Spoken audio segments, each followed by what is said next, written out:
కామారెడ్డి వ్యవసాయ market committee పాలకవర్గ ప్రమాణ స్వీకారానికి రాష్ట్ర ఎక్సైజ్ పర్యాటక శాఖ మంత్రి సూపల్లి కృష్ణారావు హాజరయ్యారు. ఈ సందర్భంగా కామారెడ్డి వ్యవసాయ మార్కెట్ కమిటీ చైర్మన్ గా ధర్మగోని లక్ష్మి రాజా గౌడ్లు పాలకవర్గ సభ్యులు ప్రమాణ స్వీకారం చేశారు. ఈ సందర్భంగా మంత్రి సూపల్లి మాట్లాడుతూ పదవులు అలంకరణ ప్రాయం కాకూడదని అన్నారు. మార్కెట్ కి వచ్చిన ధాన్యం కొనుగోలు విక్రయాలే చూడడమే కాకుండా రైతుల శ్రేయస్సు కోసం సొసైటీ పనిచేయాలని అన్నారు. కరీంనగర్ జిల్లా ముల్కనూరు సొసైటీ ఆదర్శంగా తీసుకుని కామారెడ్డి సొసైటీని అభివృద్ధి చేయాలని సొసైటీ సభ్యులకు తెలిపారు. ఇంద్రమ్మ ప్రభుత్వంలో రాష్ట్రం అభివృద్ధి చెందుతుందని బీఆర్ఎస్ నాయకులు కాంగ్రెస్ ప్రభుత్వాన్ని విమర్శించే నైతిక హక్కు లేదన్నారు. 10 సంవత్సరాల కాలంలో ధనిక రాష్ట్రాన్ని 8 లక్షల కోట్ల అప్పుని బీఆర్ఎస్ పార్టీ చేసిందని అన్నారు. ఎన్ని ఇబ్బందులు ఉన్నా రాష్ట్ర ముఖ్యమంత్రి రేవంత్ రెడ్డి అన్ని వాగ్దానాలని అమలు చేయడం జరుగుతుందన్నారు. ప్రజాస్వామ్యానికి బీఆర్ఎస్ పార్టీ పాతరేసిందని అన్నారు. ఈ కార్యక్రమంలో రాష్ట్ర ప్రభుత్వ సలహాదారు షబీర్ అలీ, జహీరాబాద్ ఎంపీ సురేష్ షెట్కర్ తదితరులు పాల్గొన్నారు.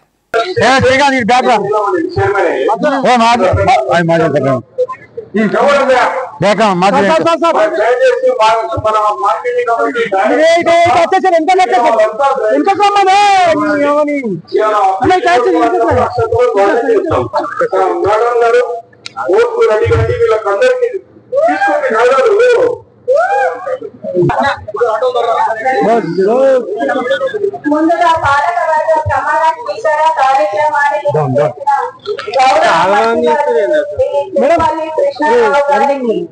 మరియు గౌరవ తెలంగాణ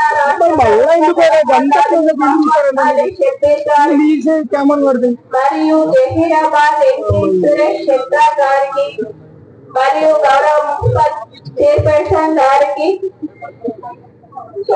ఇట్లా వచ్చేసేది కొంచెం ఎంత జాగుంది ఎంత మార్కెట్ కమిటీ కామారెడ్డి అధ్యక్షులు ఉపాధ్యక్షులు సభ్యులుగా మరియు నిబంధనలను అనుసరించి వ్యవసాయ మార్కెట్ కమిటీ కామారెడ్డి దైవ సాక్షిగా ప్రమాణం చేస్తున్నారు.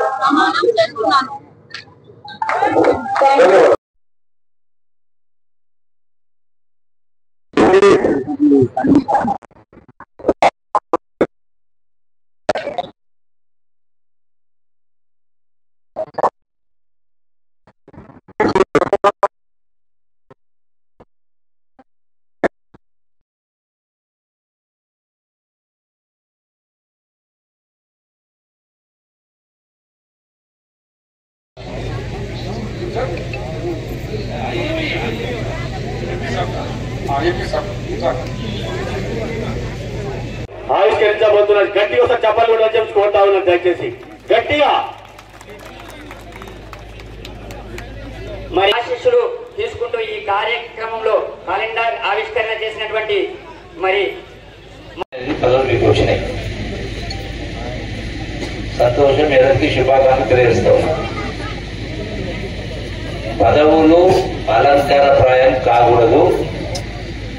రైతుల శ్రేయస్సు కోసం నిత్యం కష్టపడుతూ మార్కెట్ అగ్రికల్చర్ మార్కెట్ కమిటీ యొక్క ఆదాయం పెంచుతూ కేవలం మార్కెట్కు వచ్చిన ధాన్యాన్ని కొనుగోలు అమ్మకాలకే కాకుండా రైతులకు సంబంధించిన వివిధ రకాల సమస్యలు ఉంటాయి. వాటన్నింటిని పరిష్కరించే స్థాయికి ఎదగాల. ఎట్లా? ఎందుకంటే చాలా ఆదాయం అంతా అన్యాయం అవుతుంది. ఆదాయం రాకుండానే బయటనే ట్యాక్స్ కట్టకుండా ట్రక్కులు పోతూ ఉంటాయి. వాటన్నింటినీ కంట్రోల్ చేసి కలిసి ఇక ఏం ఆదాయం పెంచగలరు చేయాలి. ఒకటి.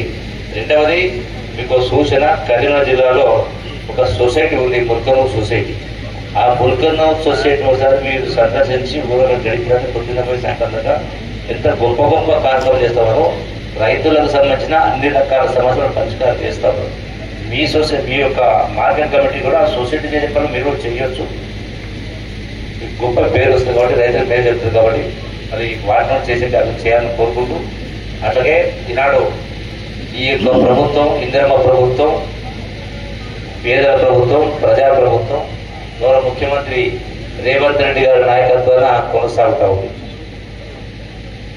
వస్తూ పేపర్లు చూస్తూ ఉంటే రకరకాల విమర్శ చేస్తా ఉన్నారు ప్రతిపక్ష నాయకులు. ఏం చేసిందా ఏడాది కాలంలో? గతంలో రైతు భరోసా 15,000 చెప్పిండ్రు, ఇప్పుడు మీరు 12,000 ఇస్తున్నారు, ఎందుకు ఇస్తలేదు, దగా చేస్తుంది, మోసం చేస్తుంది కాంగ్రెస్ పార్టీ రైతాంగాన్ని మాట్లాడతాం. కానీ తాటికాయ అక్షరాల్లో మనం తెరపత్రిక రాస్తా ఉన్నారు, వాట్సాప్లో చూపిస్తా ఉన్నారు. అంటే ఒక అబద్ధాన్ని అసలైతే నిజంగా నమ్మే ప్రమాదం ఉంది. ఈ సందర్భంగా మీకు అందరినీ చర్చించబడాలి. ఎందుకంటే వాస్తవం ఒకటి ఉంటుంది, ప్రచారం ఒకటి జరుగుతూ ఉంటుంది. అదే నిజంగా ప్రమాదం ఉంది. నేను సూటిగా ప్రశ్నిస్తున్న టీఆర్ఎస్ నాయకులు, వాళ్ళకు అసలు ఈ ప్రభుత్వాన్ని విమర్శించే నైతిక హక్కు ఎక్కడ లేదు. ఎందుకంటే ఆనాడు తెలంగాణ రాష్ట్రం ఇస్తే కాంగ్రెస్ పార్టీ, తెలంగాణలో ఆంధ్రాలో కాంగ్రెస్ పార్టీ నష్టం జరుగుతుందని తెలిసి కూడా సోనియా గాంధీ గారు వందలాది మంది బిడ్డల ప్రాణత్యాగం చలించి, ఆమె కూడా తల్లి కాబట్టి ఆ తల్లుల గడపపోతే తెలిసిన తల్లిగా తెలంగాణ ఇచ్చింది హైదరాబాదు రాజధానిగా. దాని మూలంగా తెలంగాణ రాష్ట్రం ఆదాయం మనం ఖర్చు పెట్టుకుంటా ఉన్నాం. కాబట్టి ఇవాళ తెలంగాణ రాష్ట్రం ధనిక రాష్ట్రం. నేను చెప్పడం కాదు, కేసీఆర్ 100 సార్లు చెప్పిండు తెలంగాణ రాష్ట్రం ధనిక రాష్ట్రం. ఇంతకుముందు చెప్పినట్టుగా ఈ రాష్ట్రాన్ని ఆనాడు సమైక్య రాష్ట్రంలో కూడా 15 మంది ముఖ్యమంత్రులు 64 సంవత్సరాలు పరిపాలన చేస్తే అయినటువంటి అప్పు కేవలం 65,000 కోట్లు. ఈ 65,000 కోట్లకు 110% వడ్డీ చొప్పున సంవత్సరానికి 6,500 కోట్ల రూపాయలు కంతులు కడతా ఉంది. వడ్డీ అసలు కలిపి సంవత్సరానికి 6,000 కోట్లు ఉంటే నెలకు 600 కోట్లు కట్టింది. కానీ 10 సంవత్సరాల కాలంలో ధనిక రాష్ట్రంతో పాటుగా గడిచిన 10 సంవత్సరాల్లో సుమారుగా 16-17 లక్షల కోట్ల ఆదాయం వచ్చింది. అయినా కూడా మళ్ళా 7 లక్షల కోట్ల పైన అప్పు, మళ్ళా విద్యుత్ సంస్థల కరెంటు సంస్థల పేరు మళ్ళా 80,000 కోట్లు, 8 లక్షల కోట్లు అప్పు చేస్తే ఈ 8 లక్షల కోట్ల అప్పుకు నెలకు 6,500 కోట్ల రూపాయలు వడ్డీ కట్టాల్సి వస్తుంది. ఎవరి వల్ల, ఎందువల్ల? మేము గొప్ప పరిపాలన చేసినాం, ఈ దేశానికి మేమే ఆదర్శం, బీఆర్ఎస్ ఆదర్శం, కేసీఆర్ ఆదర్శని గొప్ప చెప్పుకున్నాం. మరి ఇన్ని లక్షల కోట్ల అప్పు చేసి ధనికలు చేసినాక ఇవే కాకుండా పోతూ మళ్ళీ 40,000 కోట్ల బకాయిలు ఫైనాన్స్ లో బకాయిలు వెళ్ళిపోయారు. ఆఖరి గ్రామ పంచాయతీ సర్పంచులు కావచ్చు, ఇతర చిన్న పనులు వాళ్ళు కూడా సంవత్సరాల తరబడి బిల్లు ఇప్పుడు అదో 40,000 కోట్ల. అంటే నెలకు 6,000 కోట్ల వడ్డీ కట్టాల్సి వస్తుంది. వాళ్ళు పెండింగ్ పెట్టిపోయిన 40,000 కోట్ల బిల్లులు చెల్లించాల్సి వస్తూ ఉంది. అంటే ఇటువంటి దుర్భరమైనటువంటి ఆర్థిక పరిస్థితుల్లో కూడా ఎన్ని ఇబ్బందులు ఉన్నా కూడా ఇలా గౌరవ ముఖ్యమంత్రి రేవంత్ రెడ్డి గారి నాయకత్వాన చెప్పిన ప్రతి మాట కూడా నిలబెట్టుకుంటా ఉన్నాం. ఆనాడు ఎన్నికల సందర్భంలో సోనియా గాంధీ గారు కానీ, మల్లికార్జున గారికి ఏఐసీసీ అధ్యక్షుడు కానీ, రాహుల్ గాంధీ కానీ, ప్రియాంక గాంధీ గారి ఏమైతే చెప్పేదంటే వాటన్నింటినీ కూడా ఇలా 6 గ్యారెంటీలు కూడా ఒక్కొక్కటి అమలు చేసి చేస్తా ఉన్నాం. నేను మళ్ళీ చెప్పాల్సిన అవసరం సమయం లేదు. ఎందుకంటే అక్కడ నిజామాబాద్ జిల్లా పార్లమెంట్ మీటింగ్ 3 గంటలకి వస్తా ఉన్నాం. అయితే మరి ఇవన్నీ కూడా కేసీఆర్ 10 ఏళ్ల కింద ఇన్ని అప్పులు ఇంత చేసినా 10 ఏళ్ల కింద చెప్పిన మాట నిలబెట్టుకున్నాడంటే, డబుల్ బెడ్రూమ్ అన్నాడు, 10 ఏళ్ళు అయింది, బిడ్డాడు జలజమన్నాడు, అది గాలిపోయింది. నిరుద్యోగ వృత్తి 3,000 అది జరగలే. రుణమాఫీ అని చెప్పని 1,00,000 రూపాయలు రుణమాఫీ చేస్తా చెప్పని 2వ తారీఖు జూన్ 2014 చెప్తే 5 ఏళ్లకు ఆ 1,00,000 రూపాయలు ఇస్తే ఆ 1,00,000 రూపాయలకు వడ్డీ 1,00,000 రూపాయలు. అంటే వడ్డీ మాత్రం అర్థం పోలే.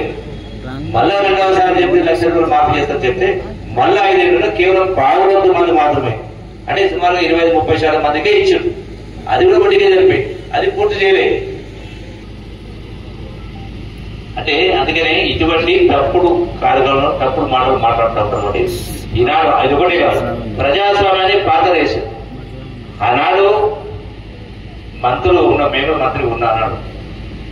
అసలు ప్రగతి భవన్కే గేట్లు బంధు, హోమ్ మినిస్టర్ పోయి గేట్ కార్డు కావాలి కాదు, లోపలి కడితే పరిస్థితి లేదు. ఎనవరి గ్రామాలు పోతే గేట్లు బంధు, కలెక్టర్ చూసే పరిస్థితి. అంటే ఇంతమంది ప్రాణత్యాగాలు తెలంగాణ సాధించుకున్నది కనీసం ప్రజాస్వామ్య విలువలు తుంగలు దొక్కింది. గొప్ప మాటలు మాట్లాడతారు. ఇలా అంబేద్కర్ విగ్రహం పెట్టినా, అమరుల స్థూపం కట్టినా, సెక్రటరీ కట్టినంటే విగ్రహాలు పెట్టడం గొప్ప కాదు. పద్యాలు పాటలు కవితలు చెప్పు గొప్ప కాదు. ఎంత గౌరవించుకున్న వాళ్ళను ఎక్కడ గౌరవించినావు? 10 సంవత్సరాలు ఒక్క రోజు